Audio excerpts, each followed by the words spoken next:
Of Go India Stock joins us now. Rakesh, first, everybody is stunned with what happened yesterday in terms of the magnitude of the fall. Do you think that was, in isolation, it looks ugly, but do you think that was an overbought market which was looking for a reason to correct? And unfortunately, yesterday was that day? Yeah, I mean, it's a minor correction in the whole scheme of things. And actually, stocks are stabilizing today, so I don't really see too much of worry. Obviously, when something is overbought, such corrections are welcome. And then only the strength of the up move can actually, the strength is much better if there are these kind of corrections during the up move.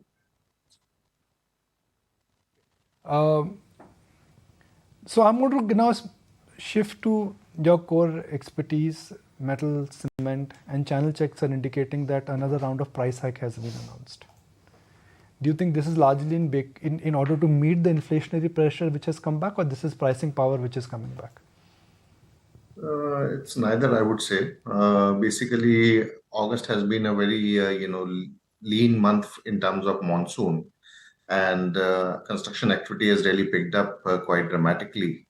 Uh, we are into a pre-election year, and I'm expecting a similar scenario for the next few months, where demand pull is going to be very strong. And prices had corrected, in the last 2 3 months, and this was the first opportunity where there's double-digit volume growth coming in cement. So cement companies have tried to take a price hike. As of now, only in East India, prices have actually stuck, and they've taken a second price hike on 10th. Rest of the India hasn't really seen any major price upticks till now. But I think it will be a regular story every month. They will be trying to increase price till Feb March. Uh, Cement stocks have had a, if you look at the cement sector outlook at the beginning of the year, it was quite constructive. Roads were getting built, bridges were getting constructed, government balance sheet is in good order, and everybody thought that the cement demand will surpass expectations and cement stocks will make money. And then on top of that, a consolidation happened in the sector. But that has not translated into reality in terms of numbers. Why is that? So there are two, three issues which are at play here. Obviously, the expectation was that EBITDA margins for cement companies are going to increase dramatically because demand is good and cost pressures were relenting. However, the main leader in the cement space, Ultratech, has been more focused on market share gains, and that has really led to muted cement price hikes as compared to what was expected. So that is one scenario which is playing out. Number two, cement companies are already trading at a much higher valuation. So the scope for re-rating is hardly there. So it is just the earnings growth which is actually driving it. And that's why, you don't really see too much of a big up move. And third is, consolidation is happening at the periphery. It's not really a big theme, I would say. Already, top 4 5 companies hold more than 50% market share. So from here on, consolidation would be, a very slow process. The cement sector always has been debated as a regional play. South versus North, East hardly has any capacity, and Central is where the consolidation is happening. If you have to bet on a cement space right now in terms of regional preferences, where would you lean? So I won't really do, any kind of a regional pick because I think the cement market has changed quite a lot, and the larger companies are becoming more and more powerful. They are the ones who are setting the price. They are the ones who are growing the fastest. So it is best to stick with the large, companies who are growing at a good pace. The valuation gap which is there between regional companies and large companies is going to stay for for a pretty long time. So better stick with large companies only. Where do you think cement valuations should actually line up? Because a lot, in a sense, was talked about after the two acquisitions which happened. Adani acquired both the companies. So, what to your mind, is the new normal in terms of EV per ton for the cement sector for FY25 and FY26, considering that we are in for a double-digit economic growth?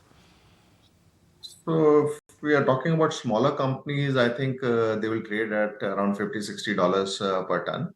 The companies which are, single region with capacities up to around 10 million ton. Uh, Only if they are being acquired that they will, inch towards 85, $90.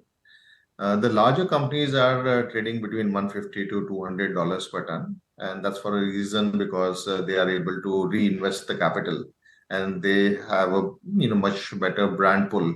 So they do like 200 to 300 rupees per ton extra margin. So that's the range.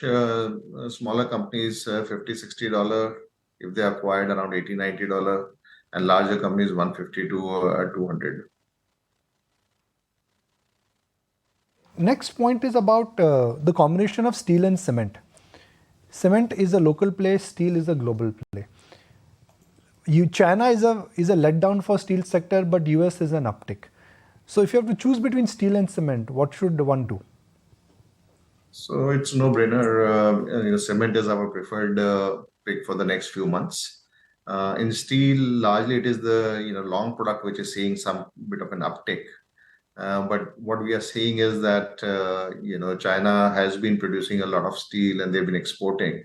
So steel prices haven't really been moving up in the global market, and any hint of a little bit of demand pickup is resulting in raw material prices, iron ore and coking coal moving much ahead of steel prices. So steel margins are not really improving, and I think for investors, cement is a much safer and a better play, at least for the next few months. I'm just going to mark markets right now, and if I look at the markets right now, there is a bit of a step back in terms of the mid and the small cap stocks. That is something which off from the day's high, but no large selling in terms of where the excruciating move in the small and the mid cap setting is. Where do you think the next big re-rating will happen in the infrastructure space? Cement is unlikely to see a re-rating. Defense has already seen a re-rating. Railways has already seen a re-rating. Construction stocks are going through a phase of re-rating. What is left within the infra old economy space where the re-rating is around the corner? When you rightly put, there's a very limited scope for re-rating for the prominent players in that space. I would think it's still better to play with some of the EPC companies are still looking very cheap. They are trading at between 6 to 9 times EV/EBITDA. Prior to 2018, they used to trade at around 15 times EV/EBITDA. So there is scope for re-rating for the EPC companies. And I think overall the banking sector is looking relatively undervalued.